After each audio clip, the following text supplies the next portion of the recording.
What if I told you that all you had to really do to increase your mental clarity, your longevity, and your psychology was, well, nothing?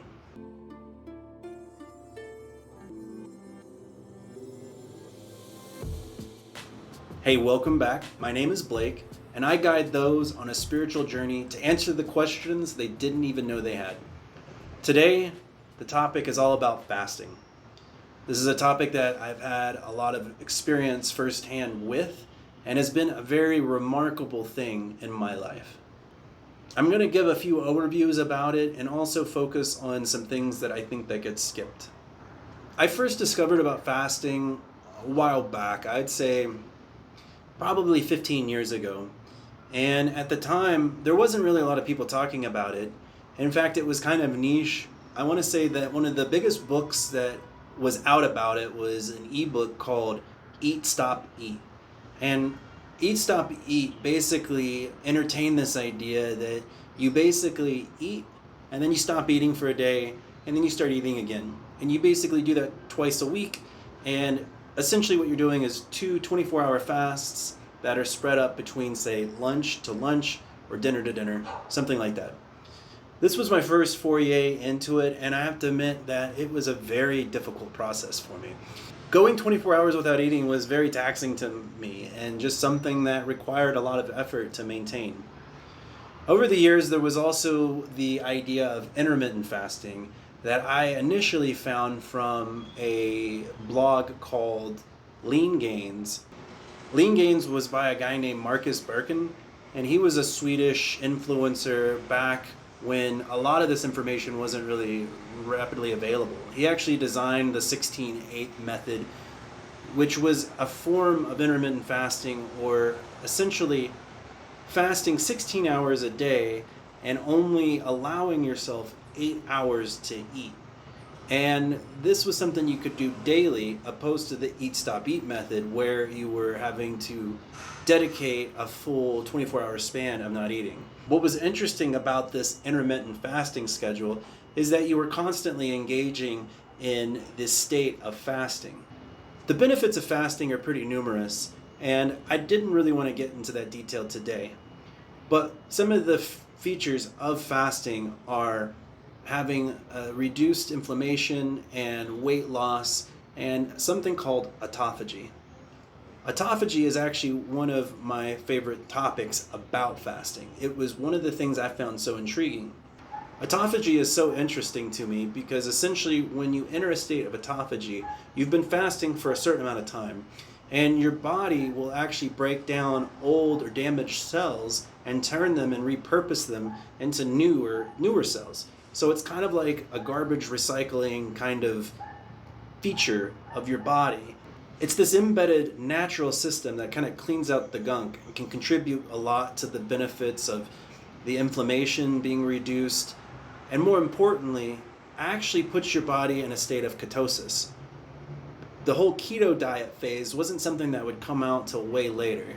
And ultimately, having this constant fast puts you in a state of ketosis. So when it comes to fasting, there's a lot of benefits. Essentially, you just don't eat. You go a certain amount of time without eating, and you reap these benefits. It may be 16 hours every day. Maybe you go and fast 24 hours a couple of times a week. You can even do extended fasts where you go 48 or 72 hours, and sometimes people even go weeks without eating.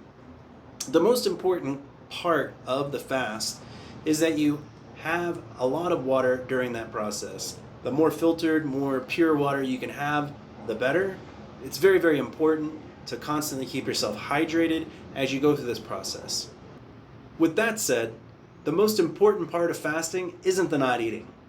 Sure, there's a lot of benefits to going through this routine of abstaining from food. There's a lot of emotions and a lot of hormones and a lot of things that our body has out of habit that react to this experience of being hungry and not having access to food immediately whenever we just want it.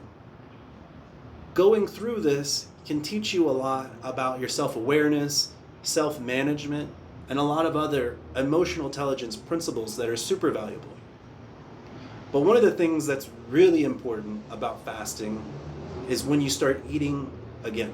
George Bernard Shaw said, "Every fool can fast, but only the wise man knows how to break a fast." I've done some pretty long extended fasts. I think my personal record for my longest fast is a little over 100 hours. This isn't something you would ever want to do at the beginning, and it's not something that I really think is necessary to do often. Maybe a 72-hour fast done 3 or 4 times a year is ideal. I would say that the 72-hour fast brings in the most benefits, but you could even get away with doing a 36-hour fast pretty often, every other week, if not once a month. When you decide to end these fasts, you have to pay very special attention to what you eat. Your digestion takes up a lot of energy, and when you've turned it off, essentially by fasting, when you start reintroducing food back in, you can create a real problem for you called refeeding syndrome, where you'll send your body kind of into a shock as it's scrambling to reactivate this digestion process. Digestion is a very complex procedure that your body has to go through in multiple stages. So if you shock your body with too much food or really bad food, you're going to have a really bad time. Some of the best strategies I've had for reintroducing food involve eating very, very small portions and waiting about 30 minutes to an hour between portions. Maybe starting with fluids like beef bone broth, and even really small nuts like Brazil nuts or even macadamia nuts, and slowly kind of weaning yourself back into other foods. Salads could work here, even raw food like sushi. The point is, you're going to give yourself a lot of healthy foods, and if you've done a extended fast for the first time, if it's your first time getting to 48 hours or even doing 24 hours, when you finally get back into eating food, you're going to notice a profound flavor and just texture in the food. So it's going to be a fun experience that you may even find healthy foods where you're now actually getting to taste and enjoy the nutrition that maybe your palate has been numb to because of all of the bad processed foods that you've had within your diet. The best part of fasting for me is the refeeding. I think this could make sense, but it's not so much what you would think. A lot of people would associate it with this feasting upon just endless amount of food, but it's actually the opposite.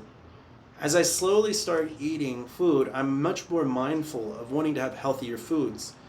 I've finally given myself a way to disconnect from a lot of toxic cravings that I may have throughout my life.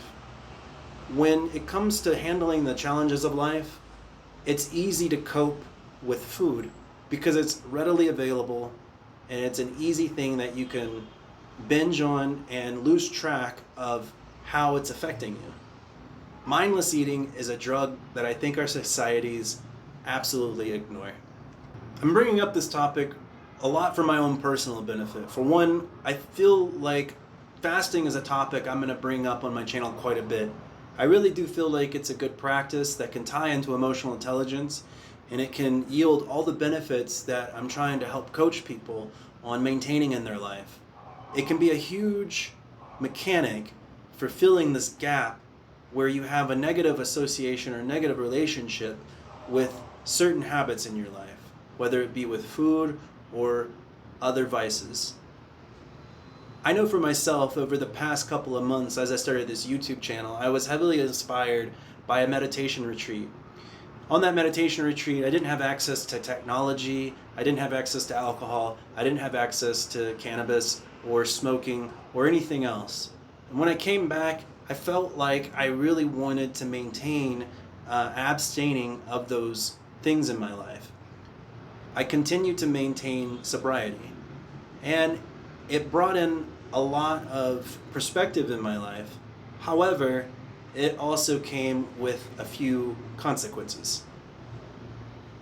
The main consequence that it's brought into my life is I've been gaining weight. I haven't been as active because I've been at home working on this channel. I've been stressing about ideas. I've been constantly trying to put out content and trying to meet these expectations I've set for myself to maintain an active presence on YouTube. It's really intimidating and very hard, especially when starting. And while I do try to go to the gym, I tend to put it in the back burner when I'm trying to get a video out and not go more than 72 hours without putting out a video. Really trying to go only 48 hours with putting out a video. So I'm constantly trying to meet that kind of obligation that I've set up for myself. And what will happen is I'll find myself eating more than I would want, and in a way, eating more to cope. So in the past, I've been able to mitigate this by fasting, and I will fast and still work and still go about my business, and it's still challenging though. When you are first fasting, especially if you haven't done it that much, you don't want to do a lot. You don't want to aim to do 2 or 3 days up front, not so much because you can't do it, but because it's going to be a hard time. You should start maybe with 12, 18 hours, work yourself up to 24, work yourself up to 36, work yourself up to 48, take several weeks to get to that point. The point is that what you really want to do is ensure that you're teaching yourself to understand that it needs less portions, that it needs to eat less frequently, and that if you just do a fast and have a huge pizza and burgers, you really haven't done yourself any favors at all. If anything, you're actually doing yourself a huge disfavor, and there's no point of doing it in the first place. So the whole process needs to be kind of a spiritual experience, something that you're doing as a way of honoring the body and honoring the spirit. And if you come from that angle, you're going to find that you're going to have way more success, not only for yourself, but for the relationship you have with food, this relationship you have with nutrition. One of the things about eating is that you're constantly eating because you're hungry. And in reality, you shouldn't feel that you're eating because you're hungry. You should eat as a way to nourish the self. Whenever you fasted for a while, it becomes very apparent how different nourishment of an experience is from feeling full. You never have that big tight feeling in your stomach that's like, okay, I've had enough food. You just feel more complementary to the experience and the food. Like it's actually a part of you, and it's actually enriching and making you better. So I hope this makes sense to everybody. I hope this is a topic that people may like to hear more about. If so, like, subscribe, ring the notification bell so I can know that this is something that you're vibing with. Leave a comment down if you've had experience with fasting, or if you want to try to challenge yourself to start fasting. Let's hear about it, and let's see what you want to commit to. I'm going to be there to support you. And again, thanks for making it this far. Thanks so much. See you in the next video.